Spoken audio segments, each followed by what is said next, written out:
Incredibly, it has been less than a month since Trump's inauguration, but it already feels like an eternity.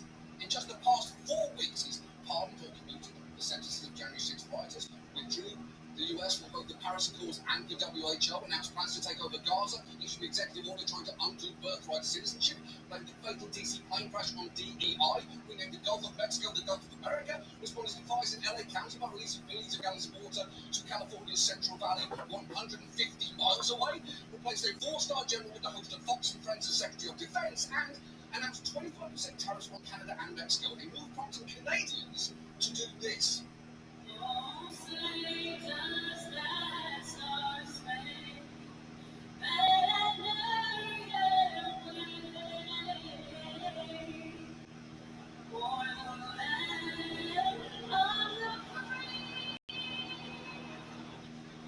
Hence, I think the only thing more quintessentially Canadian than booing the US national anthem at a hockey game is the fact they waited politely for the right time to do it.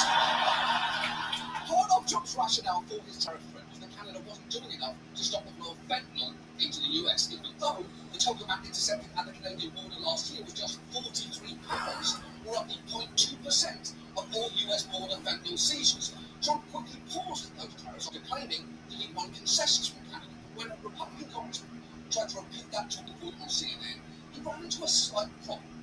He called this off, saying that he had won concessions from both of them, but is there a tangible concession in your view? Yeah, absolutely. Concessions, and part of it is it's a commitment from Trudeau that wasn't there to help with fentanyl, to help with the black market. He announced the plan. And to secure the border. He announced that plan though 6 weeks ago, back in December. Well, at least he's reiterated it and formalized it. Yeah, Caitlin. Yeah. What are you getting about this? Trump got Canada to agree to what they've already agreed to, and it didn't cost us anything except for any goodwill between our countries whatsoever. He pissed off an entire country of the most difficult to piss off people in the world, and in exchange we got them to resend an email. It's called leadership, Caitlin. One of the most striking and unsurprising things in the last month has been the extent to which Trump seems to prioritise active cruelty. He's issued multiple EOs aimed at trans and gender non-conforming people, including one declaring the federal government would only recognise two sexes, male and female, and another banning federal funding or support for youth gender-affirming care. And then there were his multiple attacks on government diversity, equity and inclusion programs, which were pretty extreme. The 4-page memo obtained by CBS News instructs federal agency heads to cancel any DEI-related trainings and close all DEI offices. The memo went out just one day after President Trump signed an executive order giving agencies 60 days to terminate all DEI positions. Our country is going to be based on merit again. Can you believe it? No, I actually can't. And that is frankly a wild thing to say in front of a portrait of your dad who you inherited a real estate empire from. And the assault on DEI has been sweeping and sometimes very petty. An employee of one government agency told reporters unidentified outside staffers were right to sweep the office on anything they felt was related to diversity, equity and inclusion, which included a plaque confiscated from a supervisor's desk which read, "Be kind to everyone." And at that point, I'm just surprised they didn't replace it with a poster of Calvin pissing on a copy of White Fragility. There were the ice raids with Trump's border czar, Tom Homan, taking Dr. Phil for some reason on a ride-along around Chicago, and perhaps the single worst version of carpool karaoke ever made. It was all being total mayhem. To some extent, that may be by design. It's worth remembering, during Trump's first term, Steve Bannon openly laid out what their thinking was back then. So what we got to do is just hit, and keep this momentum. The opposition party is the media. And the media can only, because they're dumb and they're lazy, they can only focus on one thing at a time. I said, all we have to do is flood the zone. Every day we hit them with 3 things. They'll bite on one, and we'll get all of our stuff done. Bang, bang, bang. These guys will never be able to cover. But we got to start with muzzle velocity. So it's got to hammer. It's a muzzle velocity. Set aside that muzzle velocity sounds like the straight-to-streaming vehicle starring Steven Seagal and 6 to 10 dog extras who definitely died on set. That is a pretty accurate description of what we're all witnessing right now, though as a member of the media, I take issue with the claim that to multitask that allows me to focus not just on how Bannon sounds like he's trying to Monday morning quarterback the football team of a high school he's not allowed within 500 feet of, but also how somehow always looks like it's just recently pulled out of a wet hole. But it is true that if you try and focus on everything, you'll focus on nothing. So tonight, we thought we'd try and pull back and focus on one major theme of the last month. That is the Trump administration's attempt to dismantle the federal government from within. And to do that, we're going to try and answer a few basic questions. What they're doing, who it's hurting, and what can be done about it. Let's start with exactly what is happening right now. You might remember last year we talked about Budget 2025, the playbook for Trump's second term. In that story, we mentioned one of its main architects, Russell Vogt, was hell-bent on decimating the civil service. Here he is in 2023, laying out exactly what he hoped to do once Trump returned to power. We want the bureaucrats to be traumatically affected. When they wake up in the morning, we want them to not want to go to work because they're increasingly viewed as the villains. We want their funding to be shut down so that the EPA can't do all of the rules against our energy industry because they have no bandwidth financially to do so. We want to put them to trial. You know, when I pictured the evil masterminds who would be taking down the American government from within, I pictured comic book villains standing over the city as lightning struck, not Russ from Budgets in history's worst polo shirt, clicking through his flight deck and saying he wants to give bureaucrats clinical depression. Newsflash, Russ, they already have it. That man is now Trump's director of the Office of Management and Budget and has begun carrying out his plans for a systemic purge of government workers, but it's had a lot of assistance in that from the fact that Trump's also brought in this guy, Elon Musk, sitting here looking like a scrotum dressed for a funeral. He looks like a witch from Dutch folklore.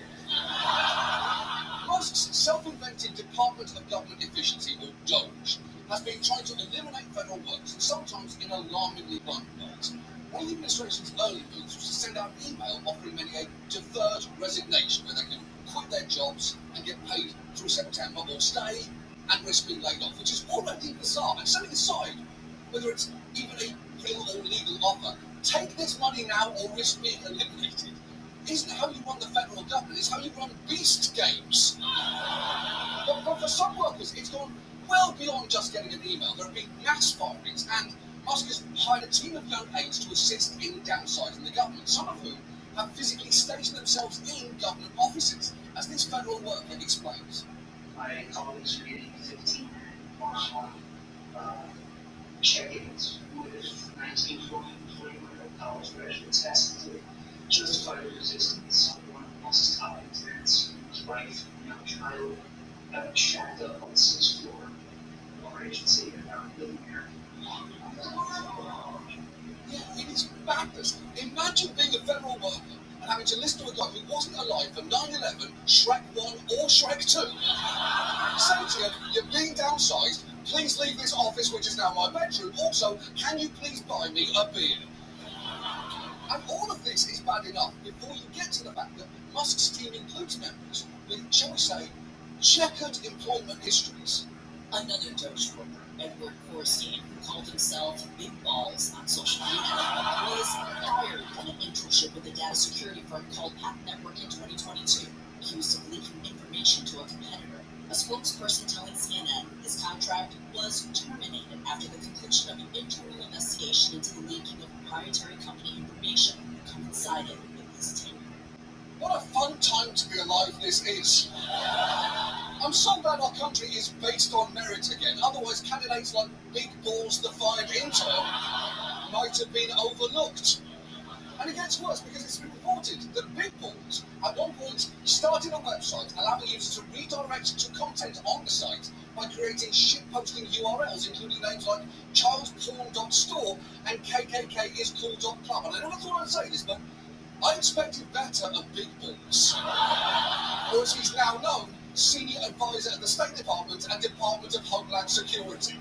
And the thing is, some of Musk's team have had an extraordinary amount of access to sensitive data. Another Dutch staffer, a 25-year-old named Marco Ellis, was given access to Treasury Department payment data, basically the checkbook for the entire federal government, which was worrying even before it emerged.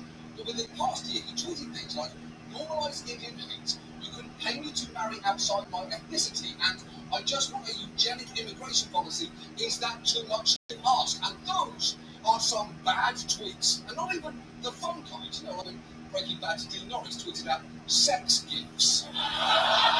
Or the Pabst Blue Ribbon account tweeted out, not drinking this January, try eating ass. Which, honestly, isn't even a bad tweet. That's just pretty good advice. And there have been claims and counterclaims of whether LS had read-only access or the ability to actually change data. But either way, it is allowed that he had access in any form, especially given what's inside that database. I file my taxes electronically. Does that put me inside this database of the Bureau? It sure does. And your bank account information. That's how you get your refund electronically. Not just who I am, where I live.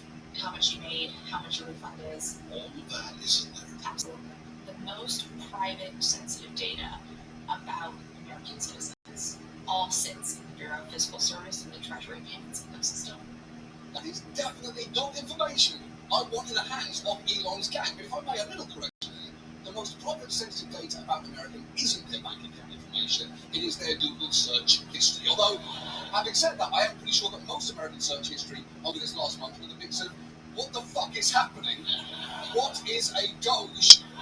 Why is everyone so sad about Luca? What the fuck is happening, all caps? And what to do when country go, ah!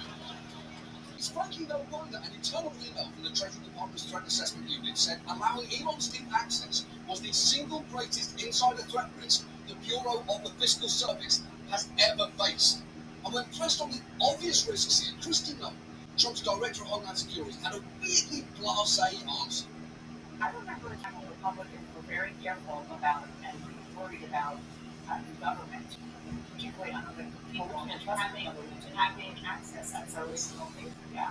Oh, absolutely. Who are the government? Yes, that's what I'm saying. Is that the American people now are saying that we have had our personal information shared and out there. Elon Musk has access to it. Elon Musk is part of the administration that's helping us identify where we can find savings, because the information that he has is looking at programs, not focusing on personal data and information, not focusing on it, but he has access to it. We'll be continuing to talk to him about what all he has access to. Respectfully, what the fuck are you talking about? We can't trust the government, but you are the government. Says who? Says you. That's what I'm saying. What about data? Don't know her. What about Elon? Yes, chef. What about Elon having access to personal data? We'll continue talking to him about it. Are we absolutely sure that Kristi Noem shot her dog, or did she just talk to it and its head exploded? And look, we are still in the early days of Doge's incursion into agencies. They've reportedly just begun to mess around with the Department of Education and the EPA. But to see where things could be headed, it's worth looking at one place they've already done a fuckload of damage, and that is USAID. It's an agency that provides humanitarian and development assistance in over 100 countries, and it's been described as the world's single largest humanitarian donor. But as soon as USAID found itself in Elon's crosshairs, it got butchered. Sources tell us USAID, the agency that brings food, water, and healthcare to victims of natural disasters, will soon have its global workforce reduced from roughly 14,000 people to fewer than 300 employees. An internal email shared with ABC News shows just 12 employees to be assigned to the entire continent of Africa. 12 employees? 12? That is not even enough people to fully staff a Chili's. And to be clear, those cuts will have real consequences. People are going to get badly hurt because of what we're doing right now, which honestly is a pretty good slogan for Chili's itself. And look, you can think there's waste in the USAID budget. I'm sure that there is. And you can think a review is necessary. That is why most presidents undertake one. But this is different. And while they've claimed that this is merely a 90-day pause while spending is reassessed, you might want to tell that to Elon, who tweeted last Monday, we spent the weekend feeding USAID into the wood chipper, could have gone to some great parties, did that instead. Which first, no you couldn't, because any party you attend is definitionally terrible. And second, don't you have like 100 kids? Go hang out with them on the weekends, you parasitic freak! Already, USAID workers have been called from countries overseas. and the agency's name has been physically removed from its headquarters in DC. They even went so far as to tape a black garbage bag over the logo on the glass. And I guess we're all just lucky that it's not October right now, otherwise they'd have already turned it into a spirit fucking Halloween. And I know in some ways, USAID is an easy target with some populist appeal. Many Americans think we spend too much on foreign aid. Opinion polls have repeatedly shown that the public estimates that a quarter of the federal budget goes to foreign assistance, and they prefer it to be just 10%. Although what that really shows is that Americans have no idea how much we spend on foreign aid, given the actual share is less than 1% of the federal budget, and never has a poll shown such distance from reality as the one where 1 in 8 men genuinely thought they could score a point of Serena Williams in tennis. And let me just say this, as a man of above average height and some knowledge of sports, if I played tennis against Serena Williams, I would die.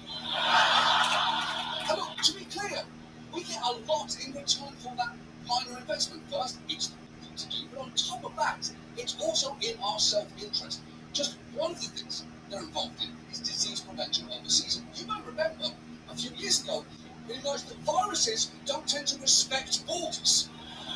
Also, spending to gain goodwill in other countries tends to make diplomacy easier. But if you listened to Trump's press secretary, you think that all we were doing with USAID money was complete nonsense. If you look at the waste and abuse that has run through USAID over the past several years, these are some of the insane priorities that organization has been spending money on.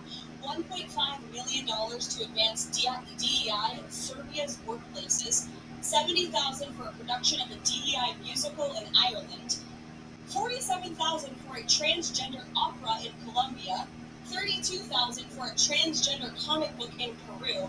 I don't know about you, but as an American taxpayer, I don't want my dollars going towards this crap, and I know the American people don't either. If that sounds like mostly bullshit and spin to you, it's because it is. Though we'll say a DEI musical in Ireland, a transgender opera in Colombia, and a transgender comic book in Peru all sound like her best guesses for what Amelia Perez is. But the thing is, not only is she wildly mischaracterizing some of those projects, the last 3 that she listed weren't even funded by USAID, but by grants from the State Department. Again and again, the Trump administration and Elon Musk have boosted misinformation about where the USAID money has gone, from Elon retweeting a fake E-news segment claiming it had paid to send celebrities to Ukraine, which it didn't, to Trump posting that Politico had received $8 million from the agency, which it hadn't, to his press secretary saying that the agency spent $50 million on condoms in Gaza, which it did not. That claim set off an absurd game of telephone, with Elon excitedly retweeting at Marx, Trump bumping up to $100 million on condoms to Hamas, only for a Republican congressman to go on TV to announce that it was actually $15 million for condoms for the Taliban. I guess Trump and Musk being outraged at any money being spent on condoms shouldn't be that surprising.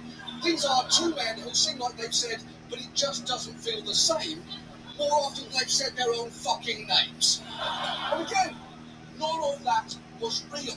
And when a reporter confronted Musk about all of this, his answer was infuriating. How can we make sure that all the statements that you said were correct? You can just what you say. Well, first of all, some of the things that I say will be incorrect, and it should be correct. So nobody's going to bat a thousand. In any, we will make mistakes. We'll act quickly to correct any mistakes. Now, to answer your first question, who is that child? That's the new Undersecretary of Housing and Urban Development. Or it's one of Elon's kids, or possibly both. But it is noticeable that his answer to how can we trust what you're saying is true is basically, you can't. Also, for the record, Trump isn't even pretending to care anymore, is he? He is so restless and bored, he's making the exact same face as a 4-year-old at the exact same time. And the thing is, those mistakes have had real consequences, especially for an agency that provides critical life-saving aid overseas. The suspension has reportedly halted national food programs that serve millions of people and disrupted critical aid deliveries of food and medicine. The impacts are already being felt on the ground, as you can see in this report from South Africa. This is just one of the sexual health clinics that have been shut down since the USAID funding freeze. This one in the heart of Johannesburg has been catering for women with sexually transmitted diseases like HIV. Now completely closed. You've seen people try and enter and be turned away. Are you trying to go to the clinic? Yeah, It's closed. what happened? Like in the USA funding was frozen, so they're closing down tournaments. Do you have a tournament? I don't know. I'm going to ask next door. Hopefully they'll be able to assist me. If they can't, I don't know. I don't know what to do. Serious. What will I do? Nothing. Yeah, it's awful, and it is somehow made even worse by the "we value you" message on the shuttered window, which they should probably now change to "we value you, but unfortunately we can't help you thanks to one of the worst white guys South Africa has ever produced," parentheses, which is really saying something.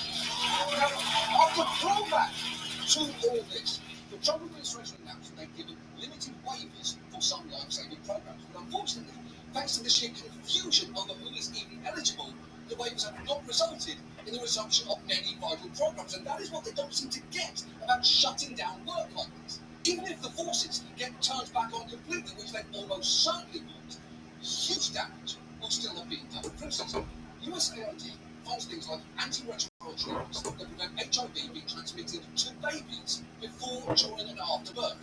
As one agency employee put it, just a few days into the pause already, at a minimum, 300 babies that wouldn't have had HIV now do, which is terrible, especially given without treatment, up to 30% of HIV-infected children die by their first birthday. Another worker characterised this as the richest person in the world taking away from the poorest people in the world. People will die from this, like thousands, if not hundreds of thousands. But don't worry, everyone. The person proudly feeding this agency into the wood chipper has admitted that he's not batting 1,000, so it's fine. He definitely gets it. And even as Elon and the White House run like a buzzsaw through multiple agencies, it is worth noting that Musk has an active interest in what does and doesn't get cut.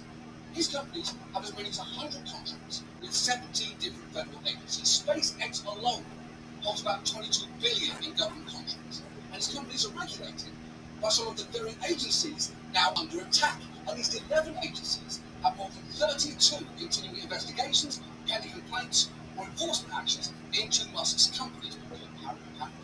The White House has reassured everybody there is nothing to worry about here. If Elon Musk comes across a conflict of interest with the contracts and the funding that Doge is overseeing, then Elon will excuse himself from those contracts. Oh, well, that is great to hear.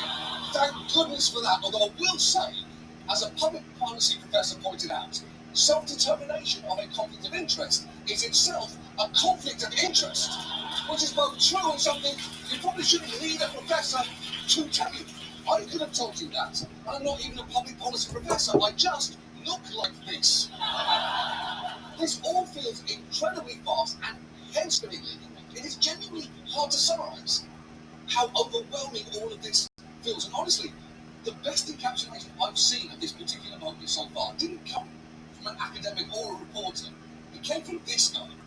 We're in the middle of a hostile government takeover. I wanna talk about it, but I'm late for work. And if you're saying, wait a minute, will we have to stop this? We had one, but you didn't want the lady in office. Now that we're a part of a Nigerian grandstand, surprise, surprise, it ended up being a white man. Oh, I just want to know what the hell do I do? Probably drink. Absolutely. Excellent. Put this man and his pink athletic sweatshirt in every NBA arena in a 500-mile radius, because this should be the new national anthem. No Canadian in their right mind would be able to boot that, and I'm not alone in loving that song. There are already multiple remixes of it online, all of which are very good, and one of which is my favourite.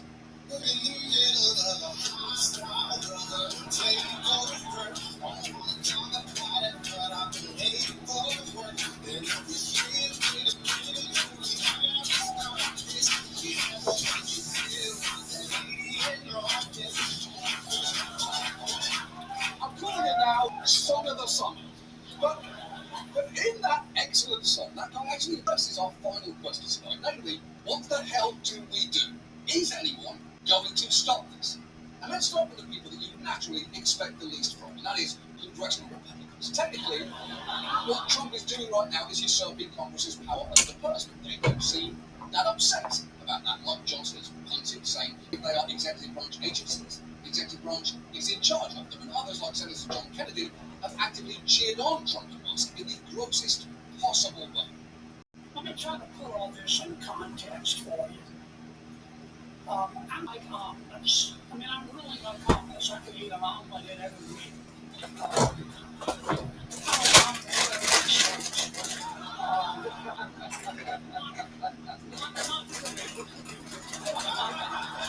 You can't make an omelet without breaking some eggs. There's just so much to unpack there. First, we got you like omelets when you said, I like omelets. We also got it when you said, I really like omelets, and we made even further aware of it when you said, I could eat an omelette at every meal. All three perfectly effective ways of conveying your real affinity for hard egg soup. There was absolutely no reason for you to bring up sex at all, except for the fact that you clearly wanted to, and now I am very mad at you. So I haven't had to think about you having sex since you famously said this during a Senate hearing. I can't wait to have your cock in my mouth.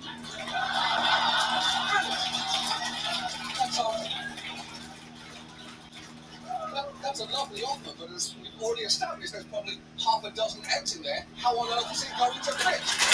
But to be fair, it is hardly surprising Republicans have been so quick to fall in line. Democrats, though, are supposed to be the opposition, and some, like AOC, have made it abundantly clear how unacceptable all of this is, and others have attempted to match her energy, even if that meant straying out of their comfort zone. We do have to. I don't swear in public very well, but we have to fuck Trump. Excuse me, we most certainly do not have to do that.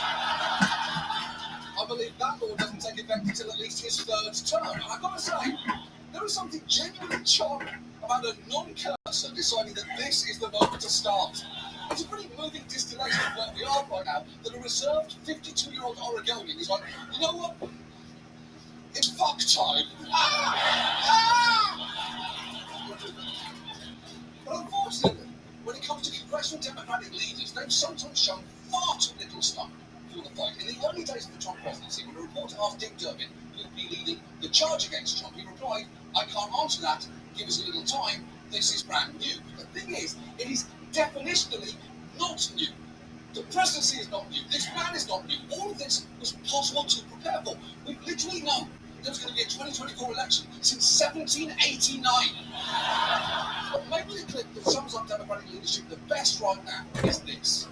Representative Hakeem Jeffries, citing New York Yankees outfielder Aaron Judge, in arguing it's better to pick and choose their fights and focus on a clear message. One of the reasons that he's here is that he does not swing at every pitch. He waits for the right one, and then he swings. We're not going to swing at every pitch. We're going to swing at the ones that matter for the American people. First and least, are you sure you want that to be your example?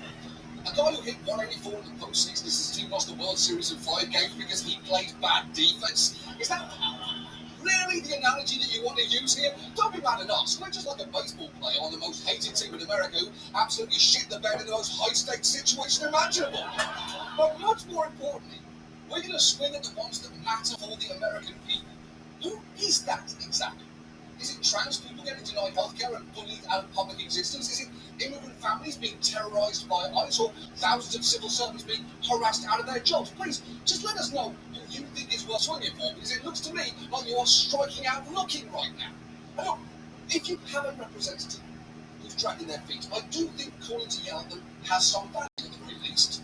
It shows them that their inaction isn't going unnoticed, and if Democrats continue not to react, we should be primarying the shit out of them, and groundwork for doing that actually needs to be laid pretty soon.